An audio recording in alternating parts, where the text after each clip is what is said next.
marilah kita berdoa terlebih dahulu agar kegiatan pada siang hari ini berjalan dengan lancar. Kepada Bapak Sugiono diharapkan maju ke depan untuk memimpin doa terlebih dahulu.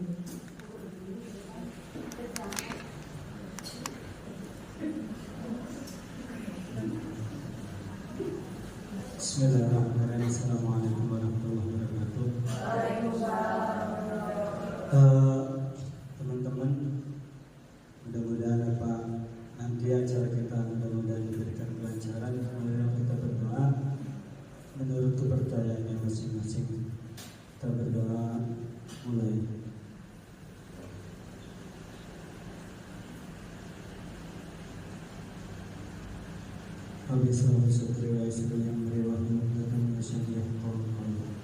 Assalamualaikum warahmatullahi wabarakatuh.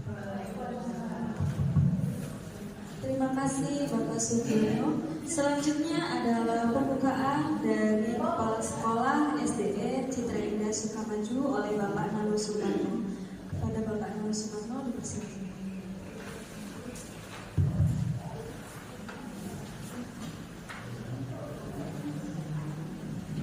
Bismillahirrahmanirrahim. Assalamualaikum warahmatullahi taala wabarakatuh. Waalaikumsalam warahmatullahi wabarakatuh. Alhamdulillahirabbil alamin wa bihi nasta'inu ala umuri dunya wa ala alihi wa sahbihi ajma'in. Qala rabbi shrah wa yassir li amri wahlul 'uqdatam min lisani yafqahu qawli. Bapak dan Ibu yang saya cintai dan saya banggakan, pertama-tama marilah kita mengucapkan puji dan syukur kepada Allah Subhanahu wa taala atas rahmat dan hidayahnya yang memberikan. Pada kesempatan ini kita masih diberi nikmat kesempatan dan kesehatan untuk bersilaturahmi dalam rangka kegiatan aksi nyata CGP penerapan budaya positif di sekolah. Nah, mudah-mudahan kegiatan ini dan Allah SWT bisa berjalan dengan baik, lancar dan sesuai dengan tujuan Bapak dan Ibu, khususnya itu dari CGP. Salam dan salam semoga disampaikan kepada Nabi kita Nabi Muhammad SAW, agar para sahabat keluarga Nabi dan kita semua semoga mendapatkan syafaat dari beliau agar kita mendapatkan berkah di akhirat nanti. Amin amin ya Allah ya Rabbal alamin. Bapak dan Ibu semua yang saya banggakan dan saya cintai,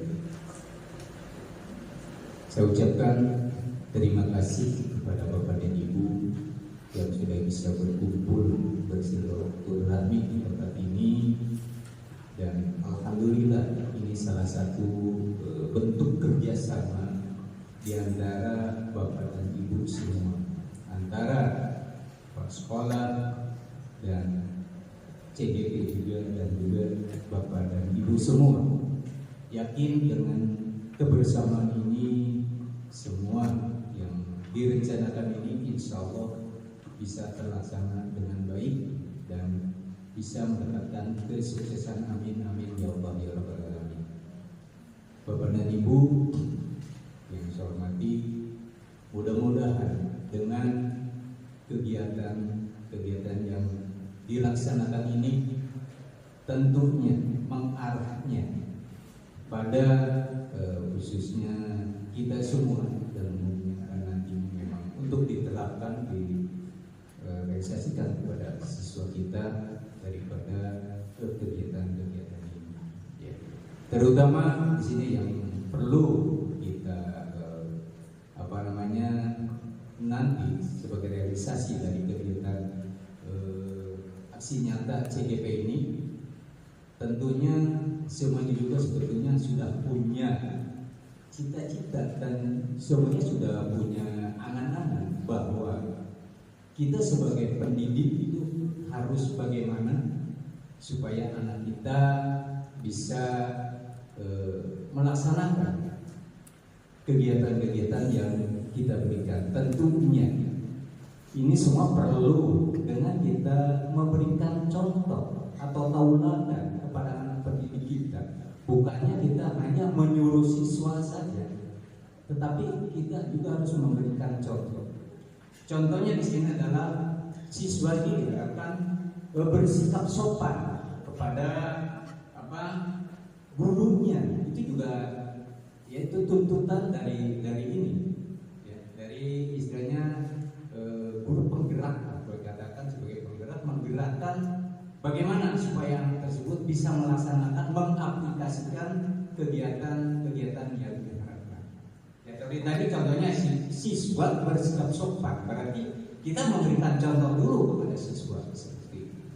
Dan untuk selanjutnya juga kita melaksanakan kinerja. Ini contoh kerja bakti rutin, itu juga dicapai sama kita, bukan kita hanya menyuruh kepada siswa atau persanding, tetap kita melihat yang disebutkan dengan kerja bakti itu seperti apa. Ya, itu seharusnya memang kita bisa dilaksanakan di Jumat bersih, bisa juga pada hari-hari tersebut. Kemudian juga ini sebetulnya yang ini sebetulnya semua penting. Tapi yang berikutnya adalah disiplin waktu, ya, tepat waktu. Bukan siswa saja disuruh tepat waktu, tetapi kita sebagai pendidiknya tentu harus memberi contoh. Siswa disuruh datang jam 7, kita setengah 8, itu tidak etis dan tidak memberikan contoh. Itu tuntutan-tuntutan yang perlu kita laksanakan. Ya, ini mohon kepada Bapak dan Ibu, ya bukan kita memerintahkan kepada siswa harus datang jam 7, kita datangnya terlambat, bukan itu. Tetapi sebetulnya sebelum jam 7, 15 menit lagi ke masuk pelajaran, kita sudah ada. Sebetulnya seperti itu. Ya sekurang-kurangnya ya kurang 5 menit sebelum masuk. Kalau jam 7 kita jadwalkan anak masuk, tepat jam 7 anak, kitanya nggak tepat. Ini yang belum sebetulnya ya maaf saja ini ya. Masih ada ya yang istilahnya kurang tepat, tidak sesuai dengan harapan. Bapak Ibu sering bilang masuk jam 7, kalian tepat jam 7 sudah ada di kelas. Itu kan ya, karena nyuruh tapi kita kurang. Itu yang tidak diharapkan, yang kurang ya. Kemudian jujur, insya Allah kita semua jujur, tergantung kepada hati nurani kita untuk kejujuran tersebut.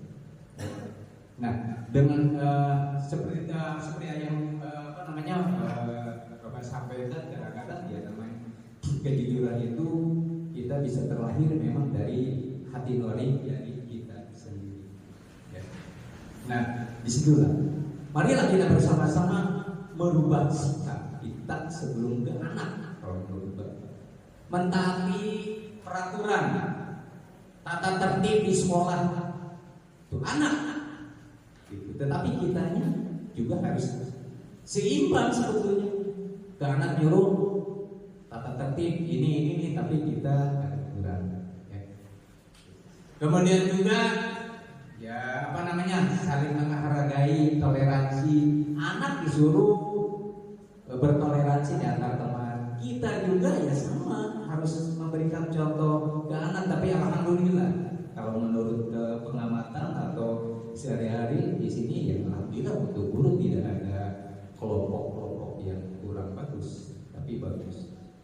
Tetapi kita tetap memberikan contoh sebagaimana yang diharapkan yang diharapkan oleh kita semua, terutama ini yang sekarang yang lagi mengadakan aksi untuk CGP ya. Ini tentu kita harus saling mendukung semua.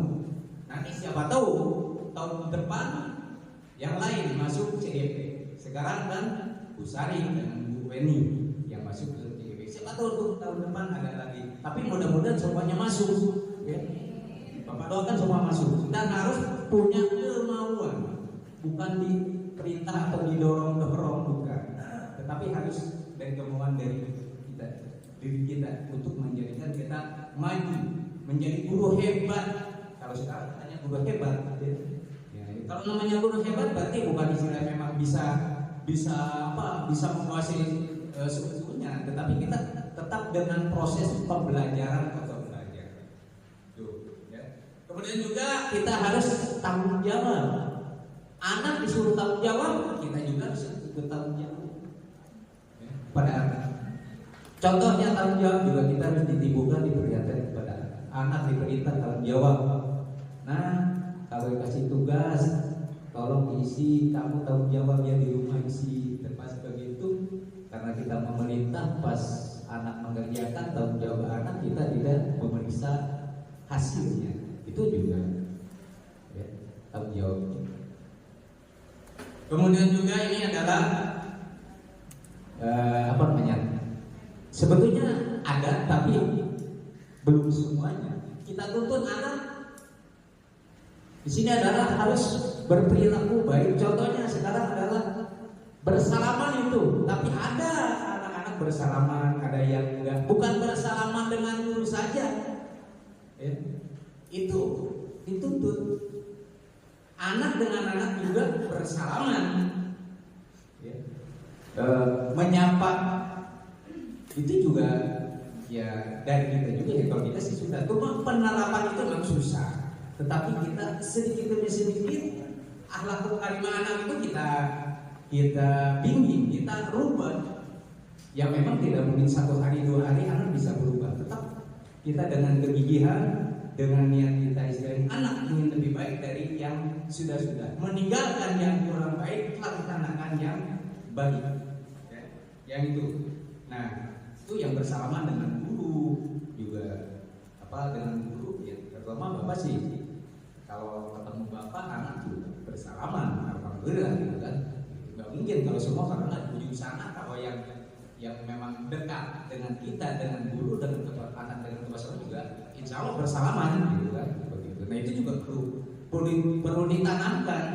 Belum 100%, susah belum 100%, tetapi kita berupaya untuk melaksanakan seperti itu. Ya. Ini sebetulnya ya. Bersalaman itu apalagi dengan mengucapkan salamnya itu sudah doa. Saling berdoa, saling berdoa. Kita mengucapkan, yang lain menjawab, itu doa. Ya. Itu dituntut, ya. Dituntut oleh kita semua. Memang itu tuntutan. Dan juga di sini, ya yang perlu kita menyadari, kita sadari, anak dituntut untuk melaksanakan kebersihan, membuang sampah pada tempatnya. Itu juga tuntutan. Itu juga tujuan daripada aksi nyata ini. Tujuan dari aksi nyata. Membuang sampah sembarangan itu anak. Kalau ini harus ditegur. Nah, kenapa buang sampah di situ? Nah, ini ada tempatnya. Ya, tentu saja kembali lagi kepada kita. Apakah kita sudah memberikan contoh kepada anak di dalam kelas untuk membuang sampah sembarangan? Membuang sampah ke tempatnya. Ya. Nah. Kemudian kita lari ke atas ruangan atas. Bapak bukan sering ya. Kadang-kadang kalau bapak ibu udah pulang, kadang-kadang naik ke atas. Sebetulnya bapak kalau pulang sore itu ya bukannya duduk di kantor saja. Tetapi keliling lihat-lihat ya, di atas. Oh ya, tangga kotor, sampah mau naik. Nah itu juga suatu istilahnya tuntutan. Ya. Bukan hanya tuntutan dari CGP saja, tetap tadi larinya kita kebersamaan kita agar tuntutan tadi, tujuan tadi dari CGP itu bisa terlaksana. Bisa terrealisasi baik oleh kita dan juga nanti bisa diaplikasikan oleh anak kita atau peserta didik. ya, pembuangan sampah di sekolah. Kemudian di sini adalah ya bergotong royong juga kita perlu ditanamkan. Gotong royong itu siswa ya, itu sebetulnya banyak ya yang tujuan dari yang perlu kita ini disesuaikan atau boleh dikatakan hampir sama, cuma ya memang untuk CGP meningkatkan mengadakan perubahan agar lebih baik gitu ya. Contohnya seperti itu saja, ada beberapa hal seperti itu. Jadi kesimpulannya tetap kita ini harus saling mendukung, harus kebersamaan kita tanamkan, dan segala sesuatunya kita bisa dimusyawarahkan. Ya, ini juga memang untuk kegiatan ini ya ini sudah salah satu bentuk kerjasama antara sekolah dengan CGP. Karena sebelum ini juga sudah kasih tahu, sudah ada laporan ada kegiatan ini. Kemudian setelah itu baru informasi ke ibu agar ibu bisa kerjasama berkumpul di ruangan ini. Ya, itu. Jadi perlu kita melaksanakan itu dengan kebersamaan agar semua rencana dan tujuan, apalagi kita hubungan dengan visi-visi di sekolah kita, ini perlu kita dari memang kurang baik marilah kita bersama-sama ya dengan semua warga ada di sekolah di sini ya, yang melalui istilahnya ya dengan adanya aksi nyata CGP ini mudah-mudahan kita semua bisa meningkatkan prestasi baik di pendidikan baik di non pendidikan ya. Artinya bukan hanya untuk pendidikan saja prestasi, tetapi di bidang lingkungan juga marilah kita bersama-sama untuk melakukan perbaikan-perbaikan. Memang tidak mudah, tentu saja harus ada program-program tertentu. Hubungannya itu adalah memang dengan Tuhan. Ya, itu saja sebagai sambutan atau pembukaan dari kegiatan ini. Mudah-mudahan kita semua diberikan petunjuk oleh Allah Subhanahu wa taala, dan mudah-mudahan para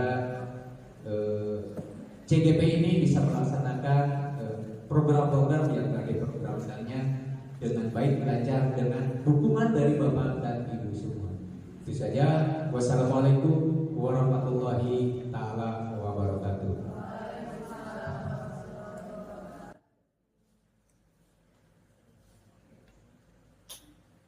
Terima kasih banyak Bapak atas pengantarnya. Semoga kami sebagai calon guru penggerak angkatan 10 dapat memberikan inovasi-inovasi baru yang lebih kreatif, inovatif, dan kolaboratif untuk SDN Citra Indah Sukamaju ini. Baiklah rekan-rekan semua, di kesempatan kali ini salah seorang calon guru penggerak yaitu Ibu Weni akan menampilkan aksi nyatanya mengenai budaya positif.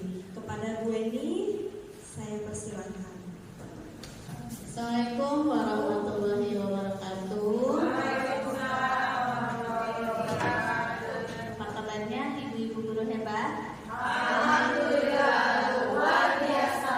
Allahu Akbar. Ya, terima kasih atas semangatnya pada siang hari ini. Nah, di sini saya akan menyampaikan tentang budaya positif. Ini merupakan salah satu tugas dari calon guru penggerak untuk aksi nyata 1.4. Ya, sebelum kita ke materi, saya mau menguji konsentrasi ibu bapak dulu sebentar ya. Ya. Ikuti saya. Dan ketika saya bilang ikuti saya, angkat tangannya, dua-duanya ya. Angkat tangannya, goyangkan. Badannya apa tangannya, Bu? Tangannya sambil kita cek konsentrasinya. Pegang hidung. Hidungnya di mana? Masih ada yang belum pegang hidung? Hidungnya basah ya. Lagi. Acungkan lagi. Pegang telinga. Ternyata alhamdulillah ya, walaupun sudah siang masih konsentrasi. Masih konsentrasi ya Bapak Ibu. Saya nanti akan menyampaikan budaya positif untuk 1 jam ke depan. Mudah-mudahan nanti selesai tepat waktunya. Nah, sebelum nanti saya mulai, saya punya pantun dulu sedikit. Belum. belum. Nasi liwet enak rasanya. Dimakan sama ikan teri. Izinkan saya berdiri di sini untuk menyampaikan presentasi. Next. Ini tentang budaya positif. Ya, jadi salah satu cara yang dilakukan guru dalam membantu siswa tumbuh maksimal mempunyai karakter profil pelajar Pancasila adalah dengan membangun budaya positif. Ya, di sini budaya positif yang berpihak pada murid tentunya, karena kita tetap berpihak, kita semua harus berpihak kepada murid. Membangun keyakinan atau visi sekolah yang menumbuhkan dan mengembangkan budaya positif. Dalam mewujudkan budaya positif perlu adanya disiplin positif. Nah, di sini budaya positif itu sangat perlu di sekolah ya. Kenapa?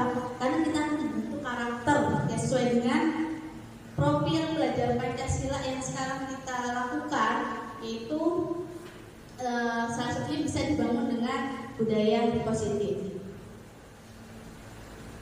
Selanjutnya di sini budaya positif itu dibagi menjadi 5. Yang pertama itu ada disiplin positif dan nilai-nilai kebaikan. Yang kedua itu ada teori motivasi, hukuman dan penghargaan serta restitusi. Yang selanjutnya ada yang disebut dengan keyakinan kelas. Berikutnya ada yang disebut dengan kebutuhan dasar manusia dan dunia berkualitas, restitusi 5 posisi kontrol, dan yang terakhir itu ada restitusi segitiga restitusi. Ini adalah budaya positif yang harus kita lakukan dalam kehidupan kita sehari-hari. Yang pertama yaitu tentang disiplin positif dan nilai-nilai kebaikan. Dan di sini tujuannya guru dapat menjelaskan makna kontrol dari paparan teori. Dan di sini ada dari William Glaser ya, serta miskonsepsi yang terjadi di kehidupan sehari-hari, serta dapat menjelaskan perubahan paradigma stimulus respon kepada teori kontrol. Nanti kita akan membandingkan antara stimulus respon dan teori kontrol. Yang selanjutnya, guru dapat menjelaskan makna disiplin positif dan mengamati penerapannya di lingkungan, serta kaitan teori kontrol dengan 3 motivasi perilaku manusia. Yang selanjutnya, guru menjelaskan pentingnya memilih dan menentukan nilai-nilai kebaikan yang akan diyakini dan disepakati seluruh warga sekolah sehingga kelak terciptanya sebuah budaya positif. Jadi salah satu untuk menimbulkan budaya positif yaitu dengan disiplin positif dan nilai-nilai kebaikan. Nah, di sini coba kita kepakar tangan. Jadi di sini ada sobekan. Misalkan Bapak Ibu punya sobekan kertas, nah dikepal di tangan. Nah, ketika kita mempunyai sesuatu yang kita pertahankan, itu misalkan ada teman akan mencoba dengan sekuat tenaga dengan berbagai cara untuk meminta Anda memberikan benda tersebut. B. Bisa membujuk, mengancam, menghadik, merayu, menyuap apa saja agar dapat membuka kepala tangan Anda. Apa yang terjadi? Kira-kira ketika kita punya keyakinan, apakah kita bisa dipaksa oleh orang lain? Tidak kan? Kita masih punya keyakinan diri sendiri. Ketika kita berpegang kepada keyakinan, walaupun misalkan ada yang memaksa atau merebut apa yang kita punya, dan kita harus teguh dengan keyakinan yang kita punya.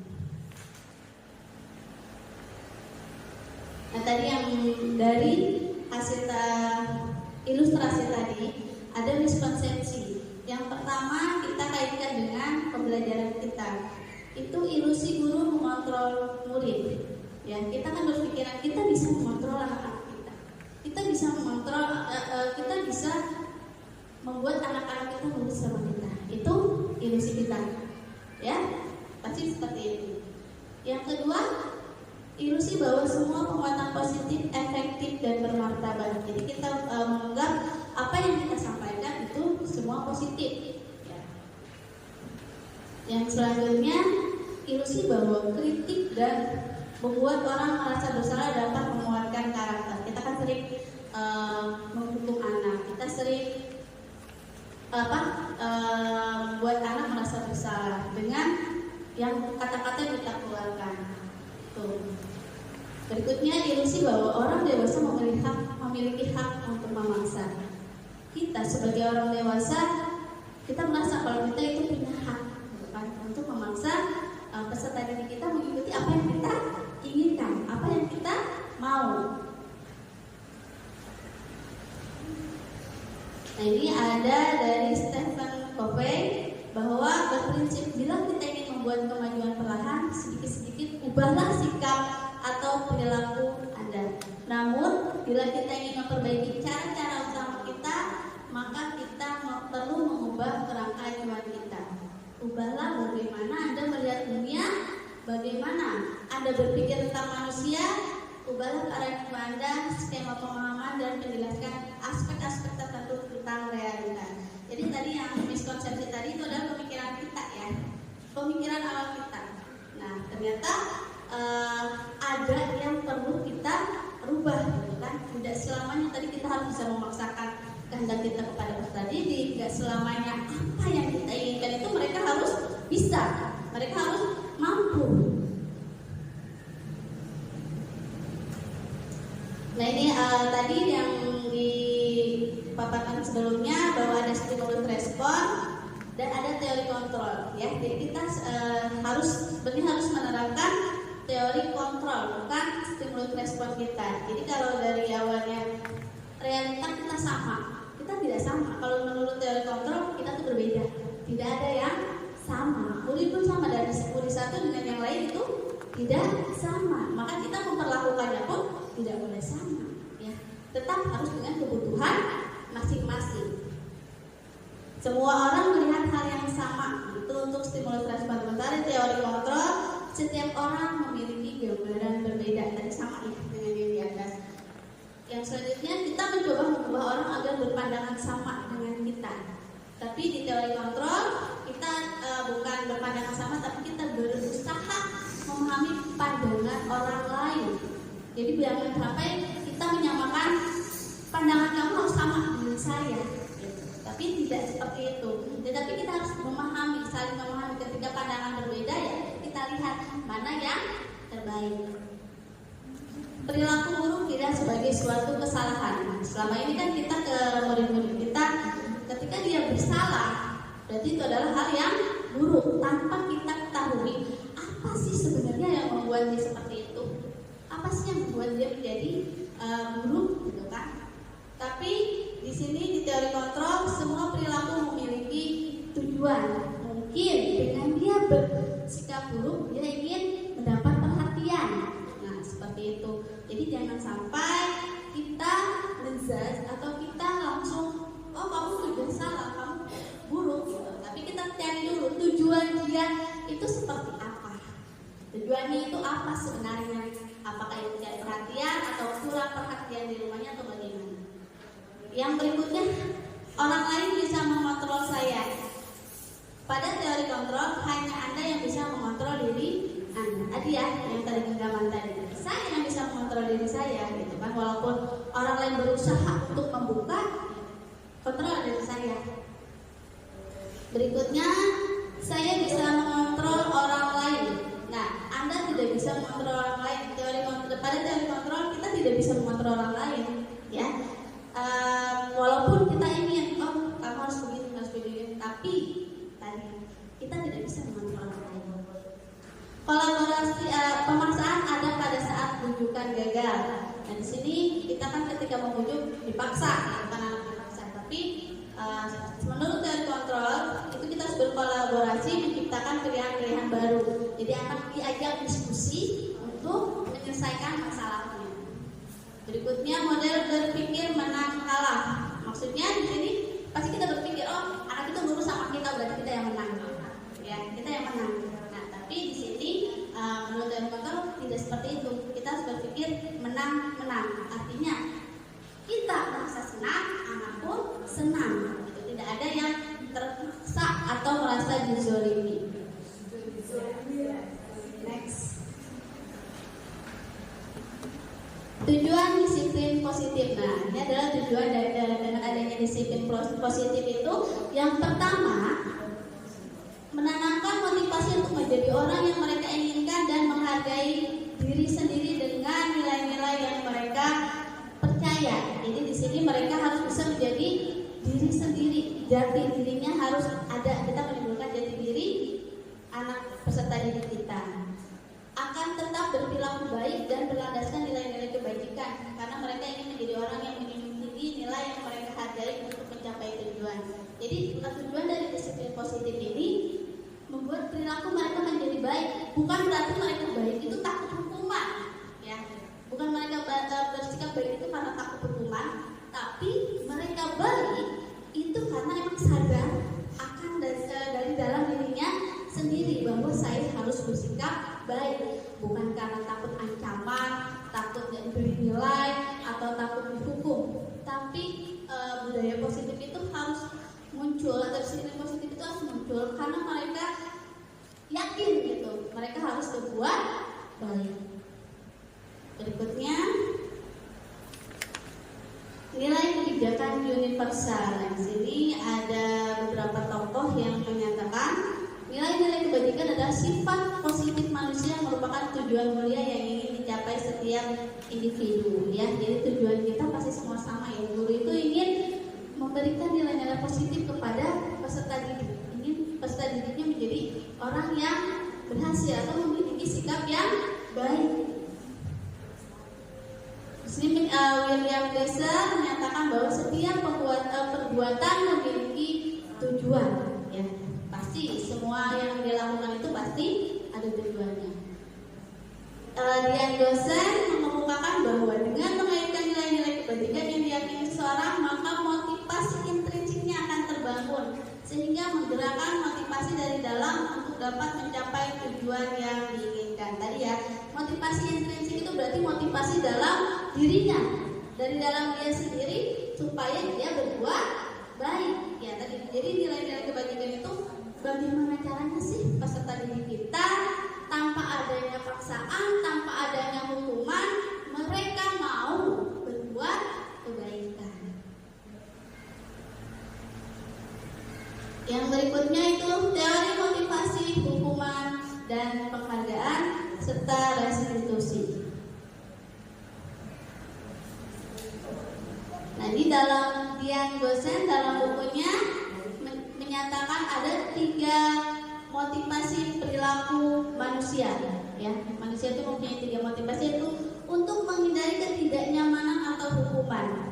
Udah jelas ya, murid kita berbuat baik biasanya mereka takut dihukum, menghindari hukuman. Mereka berpakaian lengkap karena tidak ingin dihukum.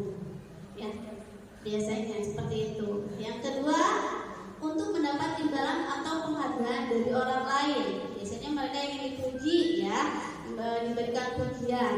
Itu adalah motivasi manusia ketika melakukan sesuatu. Berarti yang pertama tadi menghindari ketidaknyamanan atau hukuman.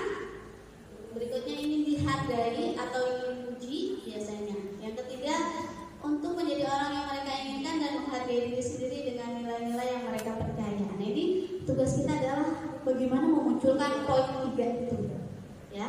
Bagaimana kita menjadikan mereka benar, dengan mereka berbuat baik itu mereka sadar, berarti mereka sudah menghargai dirinya, ya, menghargai dirinya, dan mereka menerapkan nilai-nilai itu, ya. Mereka percaya bahwa itu baik untuk dirinya dan baik untuk lingkungannya.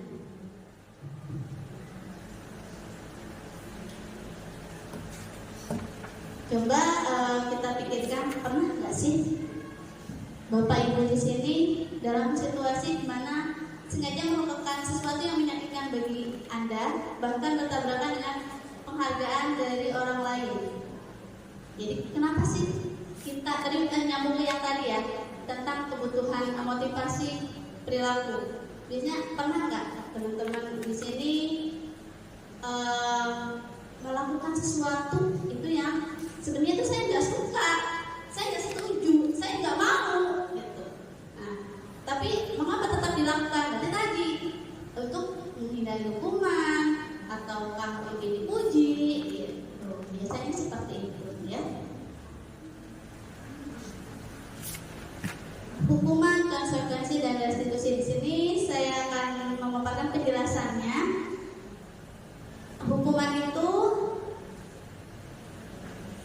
Hukuman bersifat tidak terencana atau tiba-tiba, ya, bersifat satu arah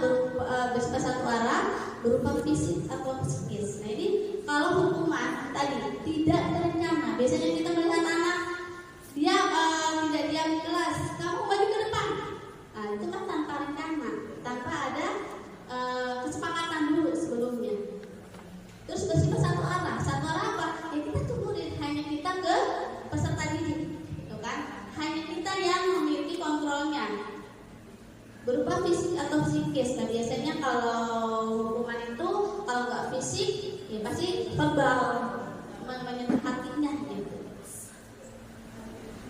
Yang kedua itu konsekuensi. Nanti akan berhubungan ya. Kita lebih akan mau mengutamakan hukuman atau konsekuensi. Konsekuensi itu sudah terencana. Jadi dia sudah direncanakan, sudah didiskusikan, ya, sudah disepakati, diberikan berdasarkan suatu data yang umumnya dapat diukur. Murid tetap dibuat tidak nyaman untuk jangka waktu pendek. Guru memonitor murid. Nah, di sini poinnya bedain hukuman dengan konsekuensi. Kalau hukuman tadi bersifat tidak terencana, tapi kalau konsekuensi kita bisa kesepakatan dulu bersama murid. Jadi pas di awal pembelajaran kita bisa yang nanti ada kesepakatan kelas akan di materi selanjutnya itu tentang kesepakatan kelas. Jadi kita bisa berdiskusi dulu dengan peserta didik. Apa sih kesepakatan apa yang bisa kita bangun di dalam kelas? Jadi ketika mereka melakukan kesalahan, kita bisa lihat, oh kamu melakukan kesalahan, konsekuensinya apa? Ketika kamu melakukan kesalahan, kita bisa langsung ke konsekuensi yang harus mereka lakukan. Jadi tidak langsung hukuman, kamu harus gini, tidak seperti itu. Yang ketiga itu ada restitusi. Kalau restitusi itu proses menciptakan kondisi bagi murid untuk memperbaiki kesehatan mereka sehingga mereka bisa kembali pada kelompok mereka dengan karakter yang lebih kuat. Merupakan proses kolaboratif yang mengajarkan murid untuk mencari solusi. Jadi di sini kalau restitusi lebih ke solusi pemecahannya ya. Jadi kita memanggil peserta didik ketika dia bersalah, kita tidak langsung stuck di situ, langsung kita judge di situ, tidak. Tapi dengan restitusi kita panggil, kita gali mereka, ya kita gali. Nanti kita carikan solusi yang terbaik atas kesalahan yang sudah mereka lakukan. Kebutuhan dasar manusia dan dunia berkualitas itu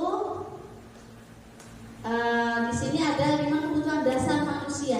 Ya, kebutuhan dasar yang pertama itu adalah kebutuhan bertahan hidup. Pasti ya, kita sebagai manusia harus bertahan hidup. Kita butuh hidup. Kalau nggak hidup ya berarti mati. Ya, kalau dengan cara apa ya? Harus berjuang ya, berjuang untuk bagaimana cara mempertahankan hidup. Yang harus bekerja, harus mencari penghasilan. Ya, itu kebutuhan bertahan hidup. Selanjutnya ada kebutuhan untuk diterima. Nah, ini juga kebutuhan diterima di lingkungan itu adalah merupakan kebutuhan manusia. Bagaimana caranya dia bisa ada atau bisa diterima di lingkungan? Nah, itu ada sebuah kebutuhan. Gak mungkin kita hidup sendiri, gak mungkin kita menyendiri. Berikutnya kebutuhan akan pilihan. Nah, ini juga sama ya, pilihan apa mau memilih yang baik atau yang buruk itu ada pada manusia itu sendiri. Ya. kebutuhan kemampuan atas kemampuan juga sama ya. Ini ada kebutuhan dasar manusia. Biasanya ketika kita bisa sesuatu, pasti kita ingin diakui, ingin diapresiasi. Berikutnya kebutuhan untuk merasa senang. Nah, ini semua orang pasti mau ya. Semua orang pasti mau merasa senang, tidak akan mau merasa hidupnya susah. Tujuan mempelajari, nah ini yang kita akan pelajari yaitu mempelajari 5 posisi kontrol. Di sini kita akan belajar bagaimana kita menempatkan diri kita ketika kita menghadapi murid yang bermasalah, ya. Karena kan kita hubungannya pasti setiap hari kita akan menempat masalah dengan peserta didik yang sudah kita ajar. Jadi guru dapat melakukan refleksi atas disiplin yang dijalankan selama ini dan dampaknya untuk murid-muridnya. Ya, di sini guru dapat menerapkan disiplin restitusi di posisi manajer, minimal pemantau agar dapat menghasilkan murid yang bertanggung jawab, mandiri dan merdeka. Guru dapat menganalisis secara kritis, reflektif dan terbuka atas penemuan diri yang didapatkan dari mempelajari 5 posisi kontrol. Jadi kita akan coba lihat posisi apa sih yang sudah kita lakukan, apa sih yang sudah kita jalankan selama ini. Ya, yang pertama, 5 posisi kontrol itu ada kita sebagai penghukum. Seorang penghukum bisa menggunakan hukuman fisik maupun verbal. Yang pertama itu posisi kita itu sebagai penghukum. Yang kedua itu adalah pembuat merasa bersalah. Pada posisi ini biasanya guru akan bersuara lebih lembut katanya. Terus yang ketiga sebagai teman.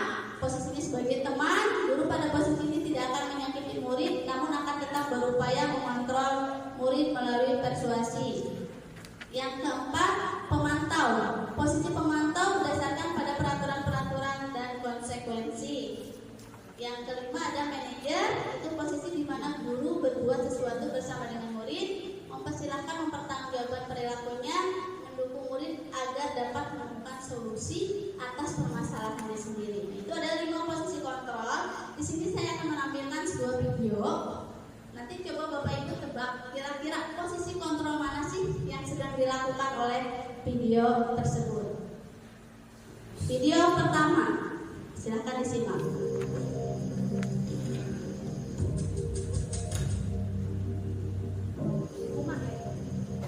Naren, sini kamu. Selamat pagi Bu. Selalu terlambat. Kamu deh pasti terlambat. Maaf Bu, saya Apa? Apa coba? Alasan kamu apa lagi? Kapan sih kamu tidak terlambat? Malas sekali ya kamu jadi anak. saya Dasar pemalas. Gak kapok-kapok sih kamu. Sudah berapa kali terlambat? Sana, kamu keliling lapangan basket 2 kali. kenapa saya harus ke lapangan basket Bu? Kenapa? Kamu melawan ibu. Berani-beraninya jawab. Sudah terlambat, masih berani jawab pula. Sekarang, keliling lapangan basket 5 kali sekalian. Biar kapok. Cepat. Pergi sana ke lapangan basket. Ya, kira-kira dari cuplikan video tadi itu posisi kita sebagai apa? Apa? Iya, sebagai penghukum. Dibuktikan dengan kata-kata apa? Dibuktikan dengan apa? Ya, perintah melakukan. Oke, apa lagi? Dari sikapnya, kira-kira marah. Oke, udah terlihat ya, sudah terlihat dari sikapnya pun ibu guru yang ditampilkan di video adalah dengan muka marah. Dia marah. Ya, di sini. Nah, seorang penghukum bisa menggunakan hukuman fisik maupun verbal. Orang-orang yang menjalankan posisi penghukum senantiasa menekan bahwa sekolah memerlukan sistem atau alat yang dapat lebih menekan murid-murid lebih dalam lagi. Jadi tadi dari posisi penghukum tadi bisa verbal atau fisik, yang tadi dilakukan adalah verbal ya. Dari video tadi itu adalah verbal. Dampak dari kita sebagai penghukum itu biasanya menjadikan murid pendam. Wah, si ibu marah-marah. Wah, si ibu. Nah, seperti itu ya. Tidak menyukai guru, pasti muridnya tidak akan suka sama kita kalau kita memperlakukan murid dengan posisi penghukum. Nah, di sini biasanya posisi kata-kata yang dikeluarkan ketika kita menghukum siswa itu patuhi aturan saya atau awas kamu. Nah, berarti kan itu sudah kata-katanya sudah mengancam. Kalau mengancam itu lebih ke penghukum ya. Kamu selalu saja salah, selalu yang terakhir selesai. Nah, itu adalah kita sebagai penghukum. Nah, di sini penghukum itu nada suara tinggi. Masa batuk, wah, ya. Ya, sampai tunjuk ya. Tuh, itu ketika kita jadi seorang penghukum, ya. Terlambat lagi, pasti terlambat lagi. Selalu datang terlambat. Kapan bisa datang tepat waktu? Jadi kita selalu menyalahkan, ya, lebih menyalahkan kepada peserta didik kita. Gitu. Bagaimana kira-kira perasaan murid ketika kita berbicara seperti itu? Sakit ya. Sakitnya tuh di sini ya. Kemungkinan murid marah dan menendam atau bersifat agresif.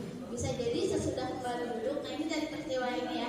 Kembali duduk, murid tersebut akan mencoret-coret bukunya atau meja tulis. Nah, ini yang lebih buruknya lagi, nanti bisa-bisa diarah ya. Diarah gurunya. Ah, mana nih motor gurunya atau mana mobil gurunya? Bisa dicelakakan. Itu dampak yang paling buruk ketika murid benci sama kita ya. Ketika murid tidak suka dengan kita, mungkin mereka pasti akan berbuat yang di luar nalar. Video berikutnya coba kita lihat sebagai apa.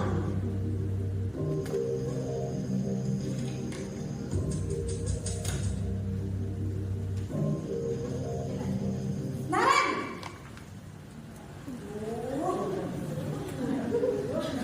Selamat pagi Bu. Naren, kamu kenapa terlambat lagi, nak? Ya Tuhan, Naren, kamu senang ya bikin aku susah ya? Kalau kamu terlambat lagi, nanti ibu yang ditegur bapak kepala sekolah, nak. Disangka ibu tidak bisa membina kamu.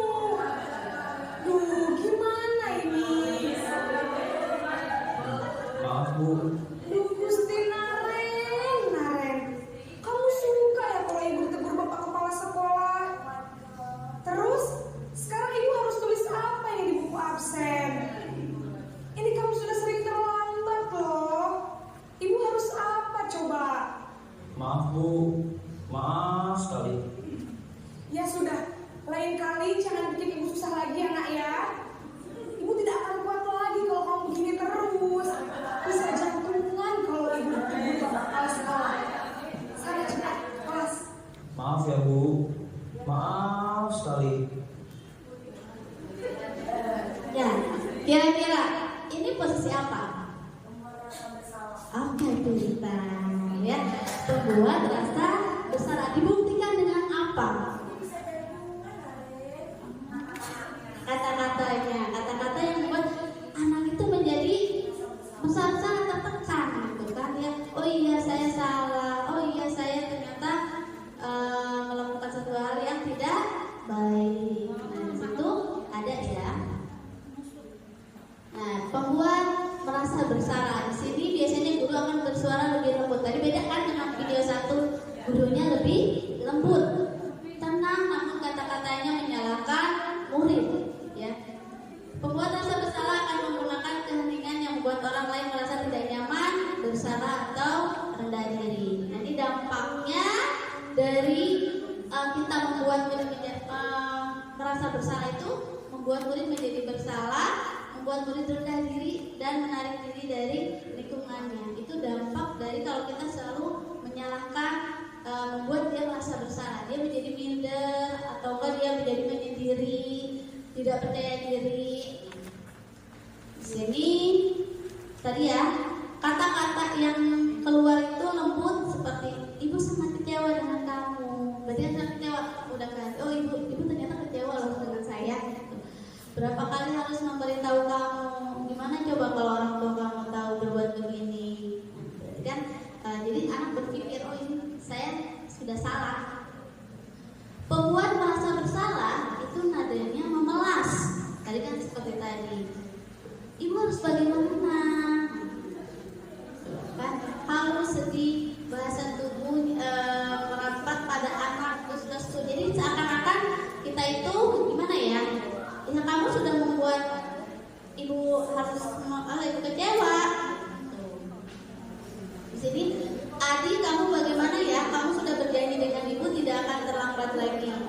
Kenapa ya senang sekali mengecewakan ibu? Nah, dengan kata-kata kecewa itu kita berarti sudah membuat anak merasa bersalah. Di sini hasilnya murid akan merasa bersalah telah mengecewakan ibu atau bapak gurunya.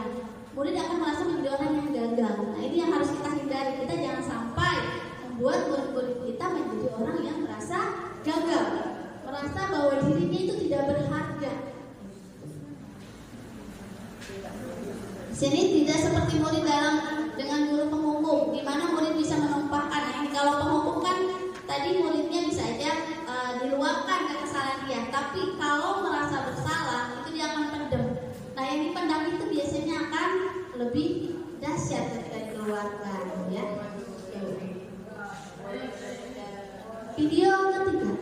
Ya, ini ada video ketiga, bisa disimak.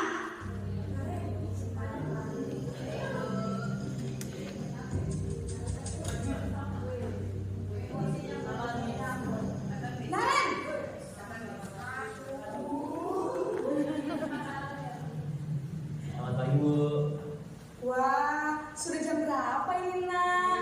Terlambat lagi ya, sayang? Iya, Bu. Habis dari saya udah bangunkan saya, Bu. Kamu malah menyalahkan ibu kamu. Kamu bukannya anak yang larinya paling kencang. Kok terlambat sih? Iya, Bu. Saya memang terlambat bangun tadi. Jadi biarpun saya lari kencang, tetap gak ada kejar, Bu. Ya sudah sana, nanti lain kali larinya lebih kencang lagi ya, biar gak terlambat lagi. Bikin seneng ibu, demi ibu. Bisa kan? Bisa, Bu. Ya sudah sana masuk kelas, ibu beresin urusan absen kamu. Kamu ini ada-ada saja. Nah, kira-kira ini yang mana? Yang mana?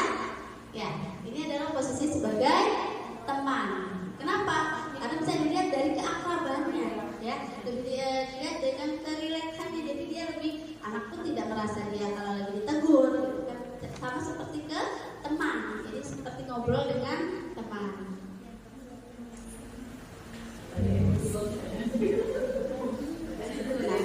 Guru pada posisi ini tidak akan menyakiti murid, namun akan tetap berupaya mengontrol murid melalui persuasi. Posisi teman pada guru bisa negatif atau positif. Positif di sini berupa hubungan baik yang terjalin antar guru. Terus kalau yang negatif menggunakan hubungan baik dan humor untuk mempengaruhi seseorang. Murid merasa senang dan aman, akrab dengan guru. Itu positifnya. Tapi tetap ada dampaknya ketika kita memposisikan diri kita sebagai teman. Itu membuat murid bergantung pada satu orang. Jadi dia ketika dia merasa bersalah, dia akan merasa dilindungi, ya. Misalkan dengan si ibu A, pasti dia akan meminta perlindungan kepada si ibu A itu, karena dia merasa sebagai teman, gitu. Dia akan selalu membela. Murid tidak mandiri dan tidak bisa berpikir untuk dirinya sendiri. Nah, dia tidak akan bisa mandiri karena merasa selalu dibela dan dilindungi. Di sini posisi sebagai teman berkata, ayolah bantu demi Bapak, ayo ingat bantuan Bapak selama ini, atau ya sudah kali ini tidak apa-apa. Jadi mereka akan mengatakan sesuatu yang ya sudahlah, biarkan saja. Akan dibiarkan karena mereka sebagai teman.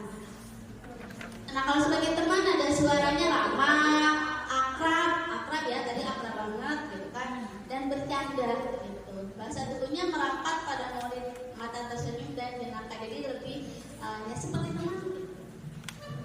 sini ada Adi, ayolah bagaimana sih kamu? Kemarin kamu sudah janji ke Bapak bukan?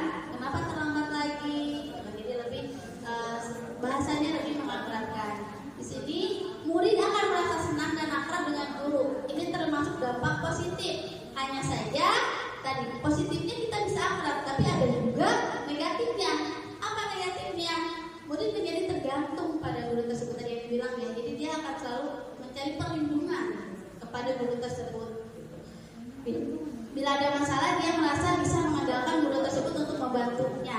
Akibat lain dari posisi teman hanya akan berbuat sesuatu bila menyuruh adalah guru tersebut. Jadi dia akan berbuat baik ketika guru itu yang menyuruh dia. Gitu. Itu posisi sebagai teman. Berikutnya.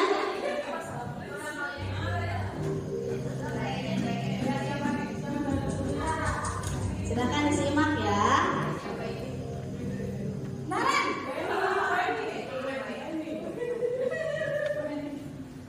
Selamat pagi Bu. Naren, apa peraturan sekolah kita tentang jam berapa kita harus masuk sekolahnya? Kita harus di sekolah jam 7 Bu. Iya betul, sekarang sudah jam 7.20. Naren sudah tahu konsekuensinya jika terlambat hadir. Paham Bu, saya harus tinggal kelas pas jam istirahat selama 20 menit. Iya benar, konsekuensinya demikian.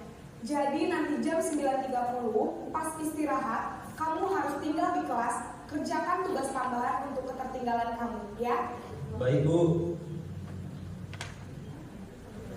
Nah, berarti ini apa posisi apa?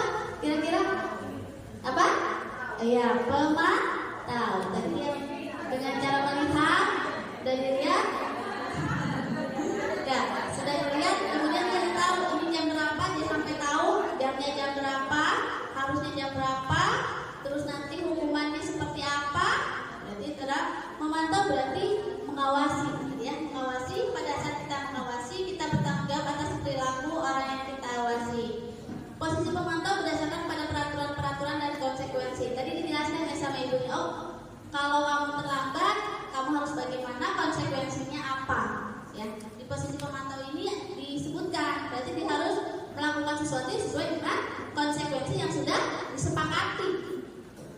Dengan menggunakan sanksi atau konsekuensi, kita dapat memisahkan hubungan pribadi dengan murid sebagai seorang yang menjalankan posisi pemantau. Nah, ini dampaknya ketika kita menjalankan posisi pemantau, murid akan menghitung konsekuensi dan hadiah tanpa memahami sepenuhnya nilai kebajikan yang dituju, dan tidak sepenuhnya mandiri. Dia tetap tadi ya, oh saya tahu konsekuensi saya ketika saya terlambat, hanya akan diginikan, gak apa-apa terlambat.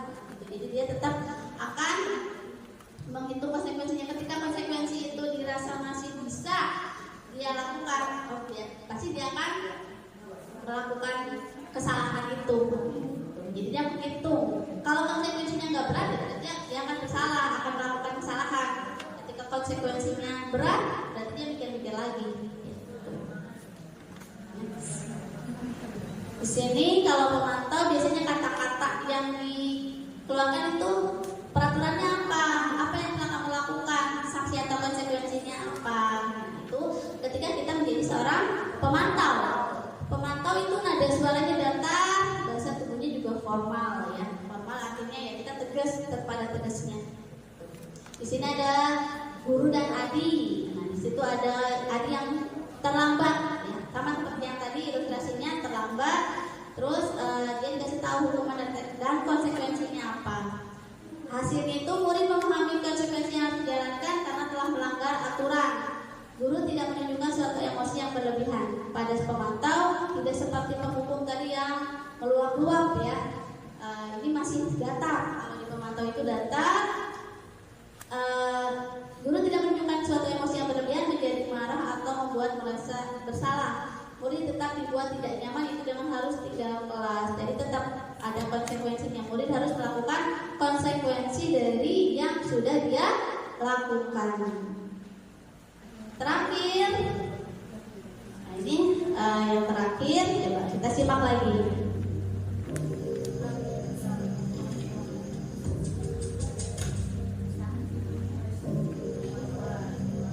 Naren,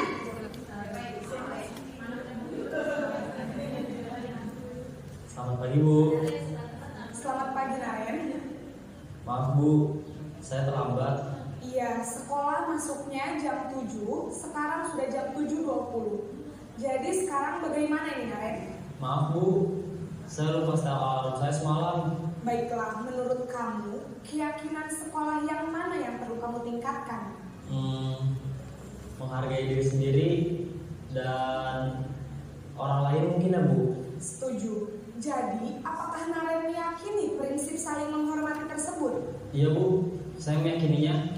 Apakah Naren bersedia memperbaiki masalah keterlambatan ini? Bersedia Bu. Bagaimana kamu akan memperbaiki masalah keterlambatan ini? Saya akan coba untuk tidak lupa menyetel alarm saya Bu. Baik, kalau Naren lupa menyetel alarm di rumah, ada orang yang kira-kira bisa bantu mengingatkan tidak? Ada Bu, kakak saya, Kak Emma. Ada lagi selain Kak Emma? Selain Kak Emma, ada ibu saya. Baik, jadi yang mengingatkan Naren adalah Kak Emma dan ibu kamu ya. Kira-kira akan mulai setel alarm kapan nih Naren? Setelah pulang sekolah, akan segera saya lakukan. Baik, jadi Naren akan setel alarm untuk bangun besok pagi dan akan diingatkan oleh kakak dan ibunda Naren ya. Ada lagi yang mungkin perlu dilakukan Naren agar tidak terlambat bangun lagi? Tidak ada Bu. Baik Naren, terima kasih untuk kerjasama kamu. Sekarang kamu perlu kembali ke kelas untuk belajar. Baik Bu, terima kasih. Ya, ini video terakhir. Kira-kira posisi apa yang dilakukan oleh video tadi? Dapat? Oke, ya, itu adalah posisi manajer. Manajer itu posisi di mana guru berbuat sesuatu bersama dengan murid, mempersilakan murid mempertanggungjawabkan perilakunya dan mendukung murid agar dapat menemukan solusi atas permasalahannya. Jadi tadi kan dikatakan, kalau kamu supaya kamu tidak terlambat, kamu harus apa?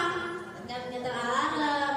Terus selain itu dibangunkan kakak. Berarti kan dia mencari solusi sendiri ya atas permasalahan yang sudah dia lakukan. Di manajer murid diajak untuk menganalisis kebutuhan dirinya maupun kebutuhan orang lain. Di sini penekanan bukan pada kemampuan membuat konsekuensi, namun berkolaborasi dengan murid bagaimana memperbaiki kesalahan yang ada. Jadi kita nggak menghukum dia, bukan menghukum, tapi kita mencarikan solusi. Kita sebagai manajer itu mencarikan solusi bagaimana dia untuk selanjutnya supaya tidak mengulangi kesalahan kedua kalinya. Di sini dampaknya murid menjadi mandiri, percaya diri dan dapat memecahkan masalah. Nah, di sini seorang manajer akan berkata, apa yang kita yakini? Tadi kan dibilang ya, apa yang kamu yakini? Apa yang harus kamu lakukan? Itu adalah posisi kita sebagai manajer. Nada suara tulus, bahasa tubuh tidak kaku, mendekat kepada murid. Di sini ada kasus juga guru dan adik, sama ya kasusnya seperti tadi. Bagaimana perasaan murid ketika dicarikan solusi atau dicarikan suatu penyelesaian masalah yang telah dilakukan? Di sini pada posisi manajer, maka suara guru sebaiknya tulus. Jadi kita tidak marah ataupun tidak menyalahkan, tapi kita tulus bertanya, kenapa dia terlambat? Apa yang menyebabkan dia terlambat dan bagaimana cara atau solusi supaya tidak terlambat. Di sini fokus ada pada murid, bukan untuk membahagiakan guru atau orang tua. Murid sudah mengetahui adanya suatu masalah dan suatu perlu terjadi. Bila guru mengambil posisi pemantau, guru akan melihat apa konsekuensinya. Tadi kan kalau pemantau dikasih konsekuensi, dia suruh tinggal kelas. Tapi kalau di sini tidak ya, tapi mencarikan sebuah solusi. Nah, di sini diharapkan kita sebagai guru